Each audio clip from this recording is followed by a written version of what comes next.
Je suis très heureux de vous retrouver dans votre émission Au pied du Maître. Je suis en compagnie d'Eli Makwaya et d'Héritier Kabulo, à qui j'ai dit bonjour. Je suis très heureux de vous recevoir sur ce plateau. Merci beaucoup. Eli Makwaya, tu peux nous conduire en prière avant de commencer? Courbons la tête pour une courte prière. Prions le Seigneur. Éternel notre Dieu, notre Père, nous sommes en ce lieu pour l'étude de ta parole. Qu'il te plaise d'être avec nous ainsi qu'avec tous les téléspectateurs. Au nom de Jésus. Amen. Amen. Merci beaucoup. Bienvenue au pied du Maître. Tout ce trimestre, nous sommes en train de voir allusion, image et symbole, méthode d'interprétation de la prophétie biblique. La semaine dernière, nous avions partagé un très bon sujet, comprendre les sacrifices. Nous avons compris que nous sommes sauvés par la grâce au moyen de la foi dans le sacrifice de Jésus. Il n'y a que Jésus qui peut nous amener au salut. Ainsi, cette semaine, nous avons un très bon sujet, un sujet très intéressant qui va bien sûr te bénir parce que c'est un sujet très capital, le fondement de la prophétie. Du coup, je voudrais comprendre quel est le fondement de toute chose. Merci Dodé pour cette merveilleuse question. Ouais. Voilà, la Bible nous dit clairement que Dieu est le commencement de tout. C'est lui qui doit bien être les fondements de toute chose. Il est avant toute chose et toute chose existe par lui. D'ailleurs, les tout premiers versets de la Bible commencent par dire « Au commencement, Dieu créa ». Voilà. Au commencement, Dieu créa. Je trouve un passage très intéressant dans Hébreux, l'Épître aux Hébreux, le chapitre 3 et au verset 4 qui va vraiment clore avec... qui va donner une réponse vraiment très claire et nette. Il dit quoi le verset? Le verset nous dit « Chaque maison est construite par quelqu'un, mais c'est lui qui a construit toute chose, c'est Dieu. » Donc, Dieu, c'est lui qui est les fondements de toutes choses. Dieu est le fondement de toutes bonnes choses, bien sûr, mais alors, quel est le fondement de la prophétie biblique? Le fondement de la prophétie, c'est toujours Dieu, parce que c'est Dieu qui appelle ses prophètes et c'est Dieu qui donne les messages à ses prophètes. Si nous lisons dans Ésaïe 6:8, on nous dit « J'entendis la voix du Seigneur disant, qui enverrai-je et qui marchera pour nous ?» C'est Dieu lui-même qui cherche les prophètes, c'est Dieu lui-même qui choisit ses prophètes et c'est Dieu lui-même qui donne des messages à ses prophètes pour qu'il puisse les donner à son peuple.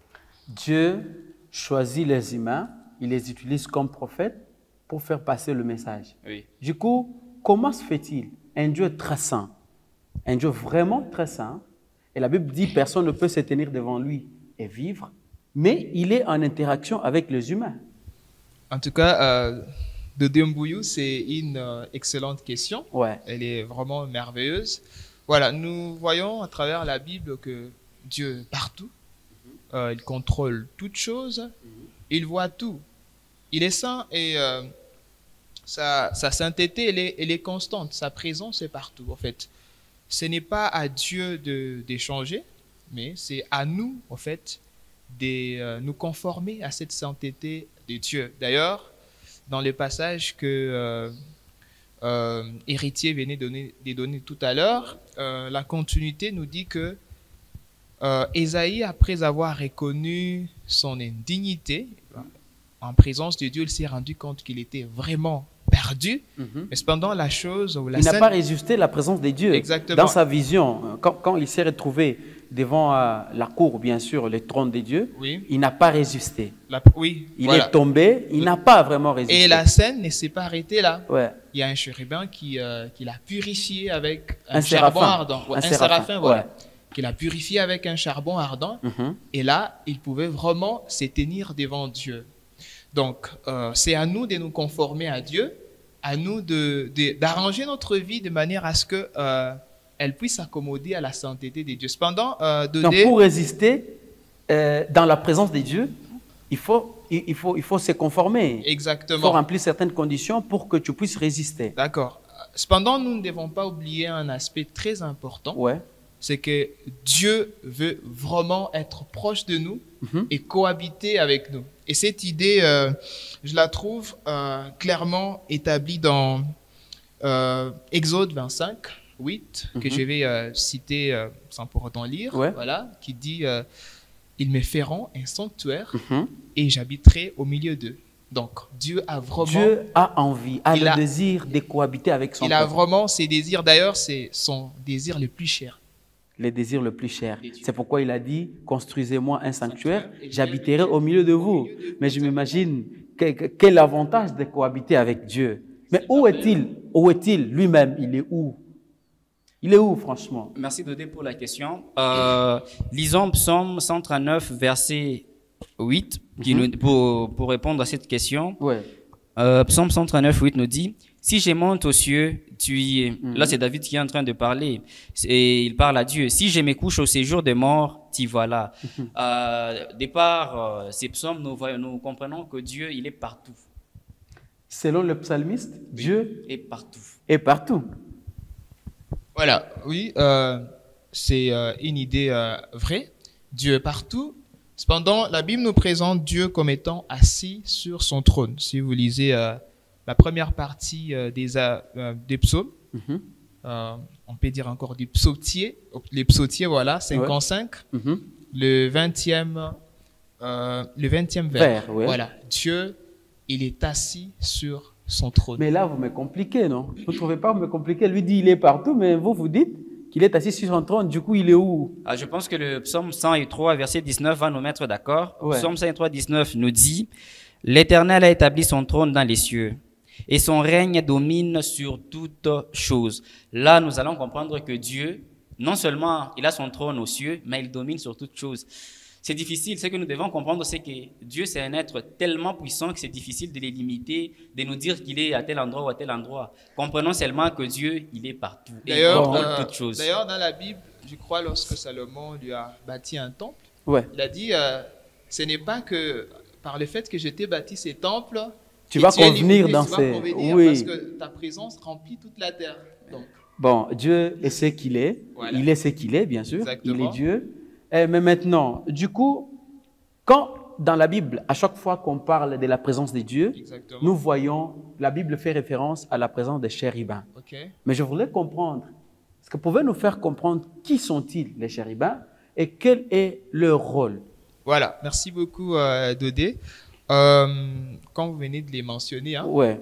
partout où il y a une vision du trône céleste, Mhm. ces êtres ne manquent pas d'apparaître. Ouais. Ils sont là, présents. Ces chérubins, en fait, nous le comprenons comme étant des êtres glorieux et majestueux Mhm. qui vivent dans la présence immédiate de Dieu. Ouais. Donc, on ne peut pas parler de Dieu et de son trône sans voir Le chérubin. ces Et chérubins. les autres êtres, bien sûr. Exactement. Ouais. Et la Bible nous présente plusieurs rôles que jouent ces chérubins. Entre autres. Entre autres, le rôle de protecteur. Mhm. Je me souviens, lorsque Dieu a interdit l'entrée dans les jardins d'Éden, Après le péché les d'Adam et péchés, Ève. voilà, Ouais. il a placé les chérubins sur le chemin qui mène vers l'arbre l'arbre de vie. des vies. C'était pour protéger, au fait, ces passages de manière à ce que l'homme déchu ne puisse Ne pas. puisse pas accéder à l'arbre de accéder à vie tout cela. en étant Voilà. dans l'état de péché. Nous avons un autre rôle en lisant Isaïe 37, 16. Mhm. Nous voyons que les chérubins soutiennent le trône de Dieu. Voilà. Donc, étant dans la présence immédiate de Dieu, ils ont pour rôle de refléter sa gloire. Donc, ils sont le reflet de la gloire de Dieu. Et encore, en fait, la présence des chérubins donne encore une idée de la majesté de Dieu. Le psaume 18, le 10e vers, nous dit que les chérubins portent, en fait, les trônes de Dieu. Donc, le trône de Dieu est constitué de chérubins, c'est ça? Exactement. Mais quand je suis en train de lire Ézéchiel 28, versets 11 à 17 et Ésaïe 14, versets 12 à 14, je trouve la Bible parle de Lucifer qui était un chérubin protecteur. Il était encore au ciel. OK. Mais qu'est-ce qui n'a pas marché et quelle idée on peut prendre C'est ça. une histoire tout à fait triste dans la Bible. Lucifer, qui était un chérubin protecteur, il était proche des dieux. Il recevait tout le jour la gloire des dieux, mais malheureusement pour lui, il a commencé à s'enorgueillir de la gloire qu'il recevait et il voulait devenir plus que ce qu'il n'était. Il reflétait la gloire de Dieu. Oui. Oui. Donc, étant chérubin, je trouve que son rôle était de refléter cette gloire. Mais par le fait de s'en approprier, c'est là que les choses ont commencé à mal Mais tourner. qu'est-ce qui n'a pas marché chez lui? Qu'est-ce qui n'a pas vraiment marché? Je pense qu'il voulait en avoir plus. Le grand problème avec le diable, c'est qu'avec Lucifer, pas le diable, Lucifer, Avant qu'il soit diable, Voilà. justement. Exactement. Il voulait en avoir plus. Il voulait aller au-delà, parce que dans Isaïe, on va nous le dire. Mais il voulait quoi? Il C'est ça que voulait, je veux- il voulait prendre la place même du Créateur, être adoré comme le Créateur est adoré.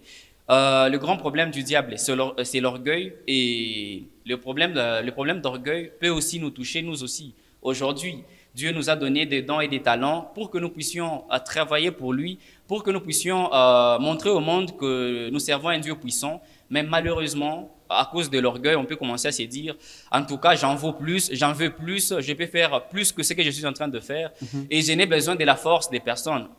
C'est grave, c'est un péché à Ouais. éviter en tout cas. D'ailleurs, L'insatisfaction. d'après ce que vient de dire Héritier, Ouais. je trouve que c'est un problème aussi central pour nous, êtres humains. Mhm. La Bible nous dit dans Ésaïe 43, les versets 7, si je ne me trompe pas, Ouais. Dieu nous a créés pour sa gloire. Mhm. Alors, une fois que nous voulons nous glorifier nous-mêmes, je crois que nous sommes sur le chemin de ce que Lucifer Donc, est si en train de Dieu faire. nous, si je comprends bien, si Ok. Dieu nous donne la grâce de refléter sa gloire à Oui. travers un don quelconque, Mhm, et bien sûr, nous faisons bien ce rôle, mhm. ce n'est pas un sujet de s'enorgueillir. Exactement. Nous devons Au contraire, reconnaître c'est plutôt ça doit être un sujet qui doit nous pousser encore à adorer davantage Dieu, le remercier pour le don qu'il nous a donné. justement, Je ne sais pas si je peux ajouter un petit mot. ouais, La Bible nous parle de Jean-Baptiste comme étant le plus grand de tous les prophètes. Ouais. Jésus d'ailleurs a dit, de tous ceux qui sont nés des femmes, il n'y a Justement. pas de plus grand que Jean. Mhm. Cependant, qu'a fait Jean en fait? En présence de Jésus, la Bible nous dit qu'il a dit qu'il croisse et que je diminue. Donc, nous alors devons que c'est lui rester- qui l'a précédé. Exactement. Donc, nous devons rester toujours dans cette position Ouais. d'humilité, sachant que la gloire ne nous revient pas, mais nous sommes appelés à refléter cette gloire qui est la gloire de Dieu. Amen. J'ai aussi compris que cette idée de Lucifer, qui est un chérubin protecteur, à cause de l'insatisfaction, il a été détrôné, bien sûr, Mhm. veut aussi nous faire voir que les grands conflits ne concernent pas seulement, ayant commencé au ciel, Ok. ne concernent pas seulement la terre. Ah, C'est tout l'univers. exactement. En C'est tout un cas, problème toute la cosmique. création. Mais ici, je voudrais maintenant comprendre, est-ce qu'il y a aussi les trônes de Dieu sur terre, ou bien vous voulez seulement dire les trônes est seulement au ciel? Ok, c'est magnifique comme question parce que pour la plupart, c'est que le trône de Dieu est au ciel.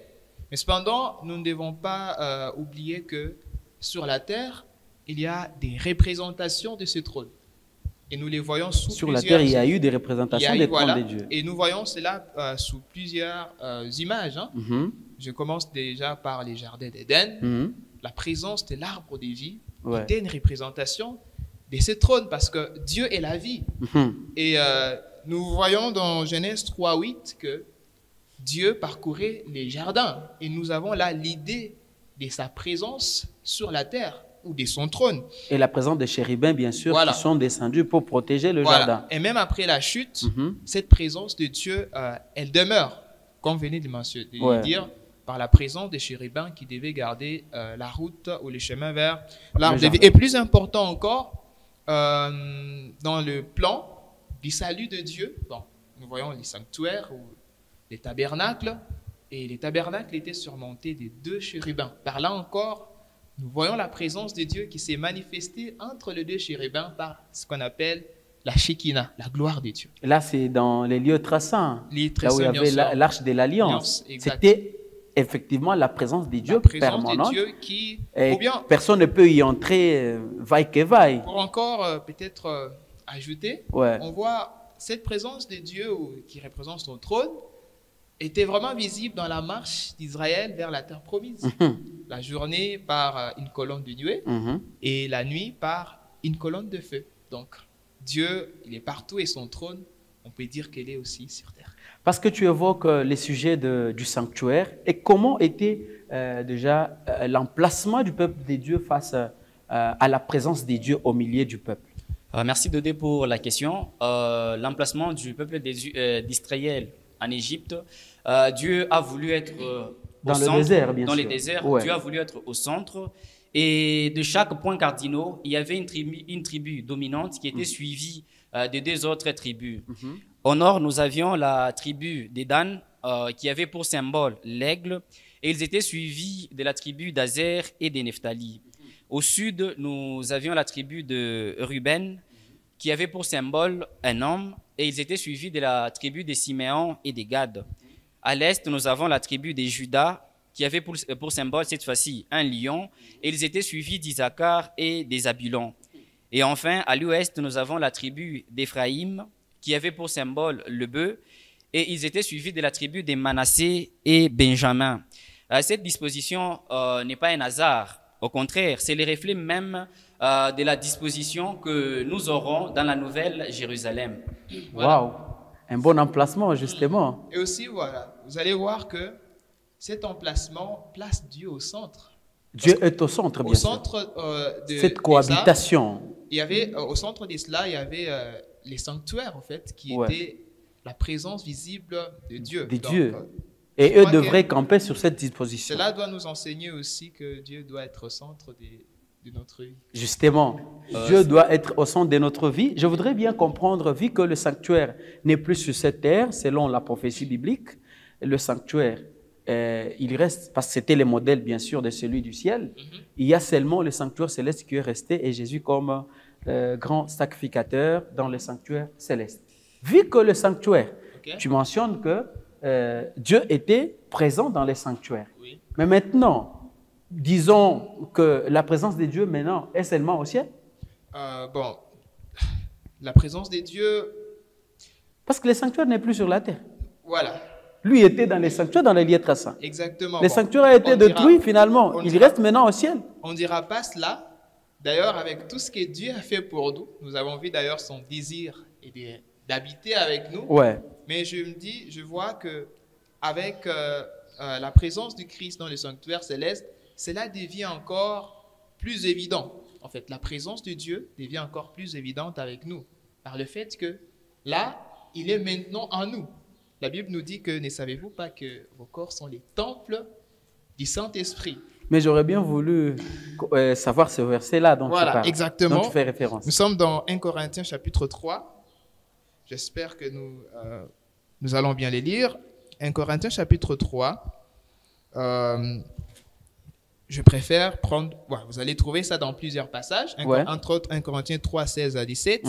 1 Corinthiens 6, 19 à 20. Mais cette fois-ci, je préfère lire 1 Corinthiens chapitre 5 et le verset 15. Ouais. Il est écrit ce qui suit. Non, 1 Corinthiens 6, je m'excuse. Nous allons voir le verset 16, voilà. Il est écrit, quel rapport y a-t-il entre les temples de Dieu et les idoles? Car nous sommes les temples du Dieu vivant, comme Dieu l'a dit, j'habiterai et je marcherai au milieu d'eux, je serai leur Dieu et ils seront mon peuple. Donc, nous sommes les temples de Dieu. Mis à part le fait que Dieu veut habiter avec nous, mais il veut encore être plus proche de nous, en étant au-dedans de nous. C'est pour cette raison que la Bible nous exhorte à prendre soin de nos corps. C'est lui qui détruit les temples de Dieu. Il sera aussi. Dieu aussi les détruira donc. Dieu, il est... Mais Elie encore, il est dans cette nous. idée est très forte parce que quand tu dis que Dieu maintenant doit habiter en nous, franchement, cette idée est très forte. Est-ce qu'on comprend ça, que Dieu actuellement, comme la Bible dit, Ok? vos corps sont les temples du Saint-Esprit Oui, et que vous devez loger Dieu en vous? exactement. D'ailleurs, Dieu, il promet vraiment, c'est un mystère à nos yeux, Ouais. mais c'est aussi une promesse merveilleuse. Je trouve cette idée plus fortement exprimée dans Éphésiens 3, 19, Ouais. je crois, où Dieu dit que, en sorte que vous soyez remplis jusqu'à toute la plénitude des Wow. dieux. Wow. C'est donc, en réfléchissant dessus, on peut comprendre que c'est Dieu est amour Ouais. et il désire vraiment une relation étroite et serré avec son peuple. C'est par amour Je que... pense aussi que c'est une très grande responsabilité envers nous. Ouais.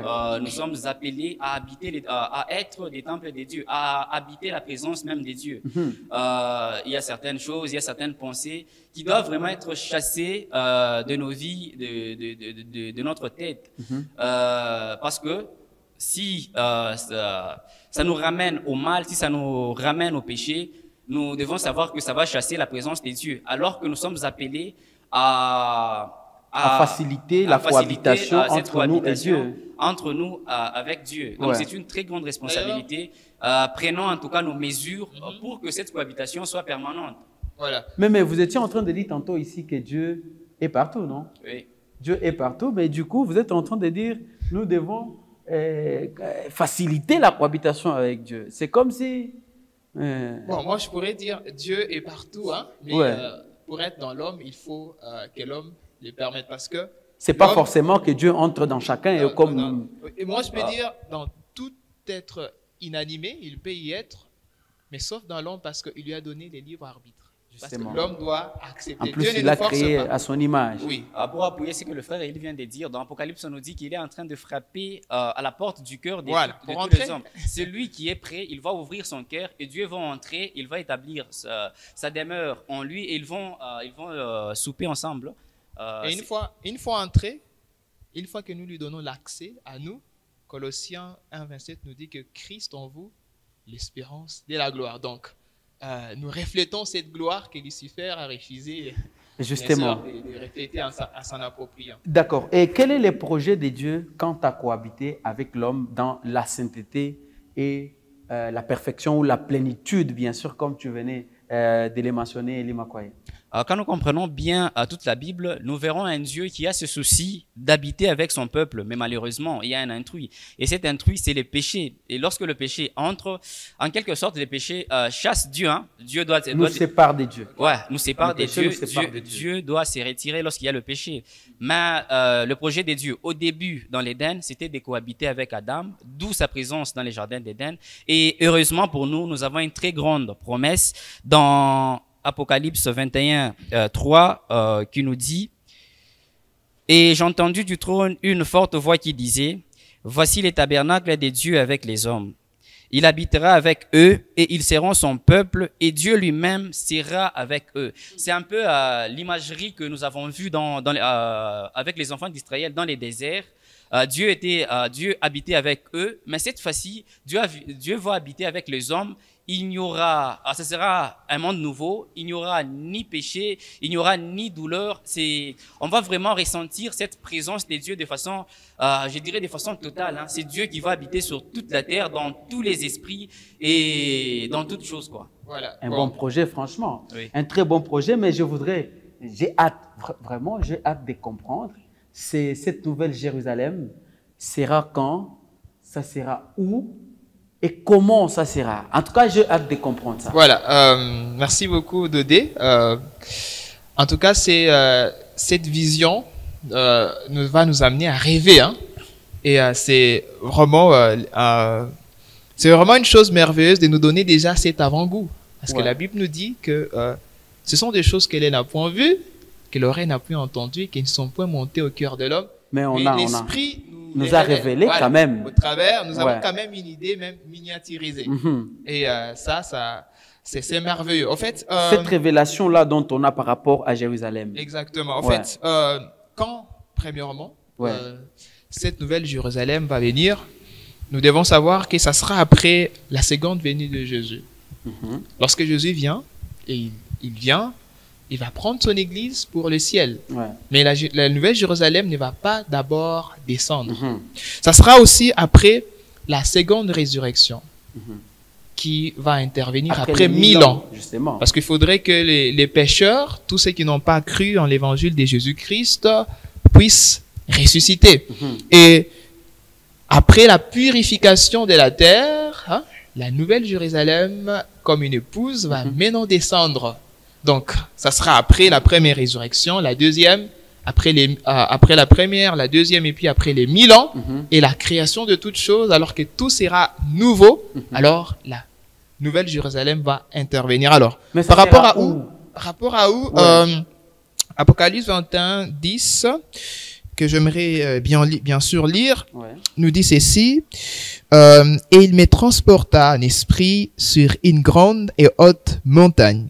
Et il me montra la ville sainte, Jérusalem, qui descendait du ciel d'auprès de Dieu, ayant la gloire de Dieu. En fait, elle va descendre du ciel sur Donc, la du terre. coup, la nouvelle Jérusalem ne sera pas au ciel, Non, non, ça sera mais pas au ciel. ça va descendre Elle va descendre du ciel. du ciel. C'est ce que Du nous ciel vers confirme la encore. terre. Voilà.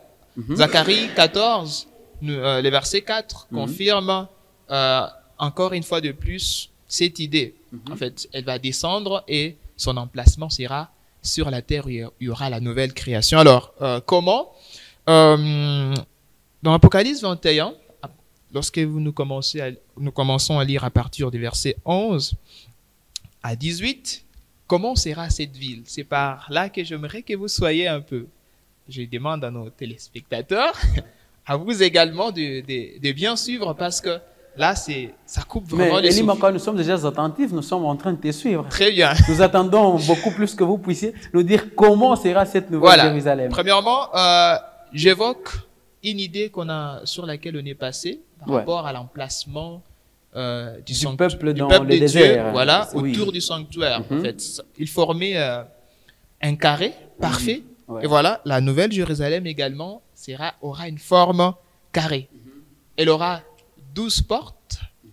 Et ces 12 portes auront 12 anges sur chaque porte avec les 12 noms des tribus d'Israël. Et puis, cette ville aura 12 fondements.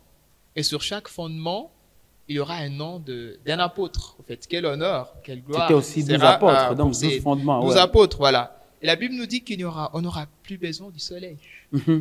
Parce qu'il n'y aura plus de nuit, parce que l'agneau et Dieu va éclairer cette ville. Et puis, l'arbre des vies à laquelle auquel plutôt l'homme n'avait plus accès, interdit à accéder après le nous aurons péché. encore accès à cet arbre de vie. Et nous allons boire du fleuve de l'eau de vie. Et puis, ce qui est encore plus intéressant, au centre, en fait, il y aura le trône de Dieu et le trône de l'agneau. Et là, les rachetés, ça veut dire tous ceux qui auront cru en Jésus. J'espère que vous en ferez partie. Héritier également. Je crois, franchement. Voilà, bien je sûr. crois, pourvu que vous ne fassiez pas comme Lucifer. Voilà, nous aurons accès à voir Dieu face à face. On a trop entendu dire, voilà, Dieu ne peut pas le voir sans vivre, mais là nous aurons Dans cette grâce, imperfection. voilà, Mais là, cette dans la Nouvelle perfection Jérusalem, de cette occasion-là de de le voir face à face comme ça. C'est l'idée qui véhicule Apocalypse 22, le verset 3, que j'aimerais encore lire pour appuyer. La Bible dit, il n'y aura plus d'anathème, le trône de Dieu de l'agneau sera dans la ville, ses serviteurs les serviront et verront sa face. waouh, j'ai hâte d'y être. Du coup, j'étais en train de vouloir, parce que les téléspectateurs Ok. ont besoin aussi de qu'est-ce qu'ils peuvent faire pour maintenant là, Ok. justement pour être candidat à la Nouvelle Jérusalem. Merci frère Dodé. Ce que nous devons savoir, c'est que Dieu, c'est un Dieu d'amour et il a donné toutes ces conditions, se trouvent dans la Bible. Ce que nous devons faire, premièrement, c'est rechercher Dieu au travers les études, au travers la prière. Mais ce que nous devons faire vraiment, c'est rester dans la sainteté, vivre dans la sainteté, parce que Dieu, c'est un Dieu qui n'aime pas le péché. Dieu ne supporte pas le péché et Dieu n'est pas là où il y a le péché. Et lorsque nous sommes habitués au péché, déjà c'est une élimination directe dans la Nouvelle Jérusalem, parce que la Nouvelle Jérusalem, ça sera une ville sainte et tous ceux qui vont y entrer, ça seront des gens sanctifiés et qui seront saints. Si vous êtes déjà habitués de prime abord au péché, vous êtes éliminés de la Nouvelle Jérusalem. Nous devons adorer aussi Dieu dans la vérité. Adorer Dieu dans la vérité, ça nous ramène un peu à la sainteté, mais adorer Dieu dans la vérité, c'est suivre vraiment toutes les instructions des dieux, suivre toutes les recommandations des dieux dans son adoration. Aujourd'hui, il y a plusieurs types d'adoration. Certains adorent les créateurs d'une manière et les autres d'une autre. Nous devons vraiment rechercher la vérité, et la vérité heureusement encore, se trouve dans la révélation biblique. Nous devons aussi nous aimer les uns les autres. Hein. L'amour, nous sommes au 21e siècle, les gens ont beaucoup de choses, mais on manque l'amour. Nous avons tout, mais nous manquons l'amour. L'amour, nous devons commencer à cultiver l'amour dès aujourd'hui. C'est aujourd'hui que nous devons préparer nos cœurs, nos esprits, à avoir cet amour parfait, hein, à aimer le prochain comme nous nous aimons nous-mêmes. Un petit exercice. Prenez le temps, lorsque vous voulez prier le soir, de prendre même 15 minutes à prier pour les autres, hein, et vous prenez même 3 minutes à prier pour vous-même. J'ai participé à plusieurs prières et lorsqu'on demande à une personne, mon frère, vous pouvez prier pour vous. La personne, elle prend vraiment beaucoup de temps à prier pour ses bénédictions. Une prière hypocrite. C'est pas vraiment hypocrite, mais on se rend compte que la personne... Égoïste, je vous l'ai dit. Merci. Une prière égoïste. La personne n'aime pas les autres comme elle s'aime elle-même. Elle passe vraiment beaucoup de temps à prier pour ses bénédictions, alors que nous sommes appelés vraiment à prier pour les autres. Nous devons aussi prier pour les autres pour qu'ils fassent partie de ceux qui doivent hériter le royaume des cieux. D'ailleurs, merci frère Dodé. J'aimerais ajouter à ce qu'a dit Héritier. Ouais. En fait, c'est en fait le péché qui nous exclura de cette nouvelle Jérusalem. Mais cependant, nous devons comprendre que Dieu aime les pécheurs, mais c'est le péché qu'il n'aime pas. Alors, si vous restez cramponné à votre péché, lorsque Dieu viendra détruire le péché, il vous détruira avec les péchés qui sont en vous. C'est pour cette raison-là que nous devons rechercher cette pureté. Et une condition pour voir Dieu, qui sera le plus grand privilège dans la Nouvelle Jérusalem, je la trouve dans Matthieu chapitre 5, le verset 8. « Heureux ceux qui ont le cœur pur, car ils verront Dieu. » Donc, nous devons nous appliquer à purifier nos cœurs, en aimant nos prochains, en priant pour eux, aussi en leur prêchant la parole, afin qu'ils aient aussi droit à l'arbre de vie. Merci beaucoup. Héritier Kaboulo, ton dernier mot avant de clôturer cette émission? Mon dernier mot, c'est une question de façon générale. Qu'est-ce que nous allons hériter au ciel? C'est une question sur laquelle nous devons vraiment réfléchir. Qu'est-ce que nous allons hériter au ciel? Au ciel, nous n'allons pas prendre nos biens, nous n'allons pas prendre nos maisons, mais au ciel, nous allons hériter de notre caractère. Après la seconde venue de Jésus, c'est notre caractère qui va rester. Une autre question que nous devons nous poser, est-ce que mon caractère, est-ce que ma façon de vivre mérite les critères de la Nouvelle Jérusalem? Parce que nous avons dit que la Nouvelle Jérusalem, c'est un lieu de sainteté. Est-ce que je suis vraiment saint pour vivre dans la Nouvelle Jérusalem, ou bien mon caractère m'élimine d'office à aller dans cette Nouvelle Jérusalem? Si c'est oui, c'est une bonne chose. Si c'est non, Dieu, c'est un Dieu d'amour. Il peut toujours vous changer, il peut toujours vous aider à vous améliorer pour que vous soyez un vrai candidat pour la Nouvelle Jérusalem. Elie Makwaya, ton dernier mot? Merci beaucoup, Dodé. C'était vraiment un plaisir. Ouais. Et voilà, si je dois dire une dernière chose. Vous savez, Jésus a dit, lorsque je serai élevé au-dessus de la terre, donc lorsque je vais partir, je vais attirer tous les hommes à moi. En fait, Dieu veut nous attirer à lui. Et nous voyons déjà qu'il est le fondement de tout. Et il désire une communion avec nous. Il désire au fait que nous puissions demeurer en sa présence. Alors, il attire chacun de nous et comme à un moment, Héritier a souligné cela, il frappe à la porte de nos cœurs. Donc, nous devons céder aux appels de Dieu, acceptant qu'il demeure avec nous et surtout nous réjouir de son plan, ces plans dans lesquels nous allons cohabiter avec lui éternellement. C'est un privilège offert à tout le monde et je vous invite vraiment à ne pas manquer à cela. Voilà. À ne pas manquer à cette occasion. Dieu, c'est un Dieu d'amour, il est très saint, mais son désir est de cohabiter éternellement avec son peuple. Et nous avons ces projets que Dieu nous présente. Il a un bon projet pour nous. Il veut nous préparer. Il veut qu'il puisse cohabiter avec nous dans la Nouvelle Jérusalem pour toujours. Merci beaucoup à vous tous d'avoir été des nôtres. Nous prenons rendez-vous justement le vendredi prochain. N'oubliez pas de liker la page, de partager, surtout de vous abonner sur Advent Media. Laissez vos commentaires, vos questions ainsi que vos avis. Bien sûr, vous allez partagé avec nous. Surtout, merci à toi, Héritier Kabulo. Merci Dodé. Merci à toi, Merci de Bouillou. Elima Kwaya, de vous avoir reçu sur ces plateaux. Ainsi, je vous remercie vous tous et je vous souhaite joyeux sabbat. Merci.